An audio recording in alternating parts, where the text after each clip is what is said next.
ያረፈደ ጠዋት ነው። ገነት ላይ ሌሊት የወረደው ጉም ግን ገና አልተነሳም።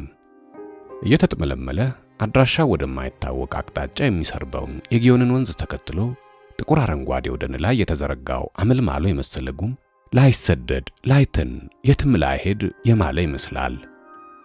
የወንዙ መነሻ በታላላቅ የሾላ የዝግባና የጽድ ዛፎች በስፋት ተከቧል። ግራና ቀኙ በደማቅ ቅጥልጣይ የተሸፈኑ ደርባባ ኮረብታዎችና ተራሮች አሉ።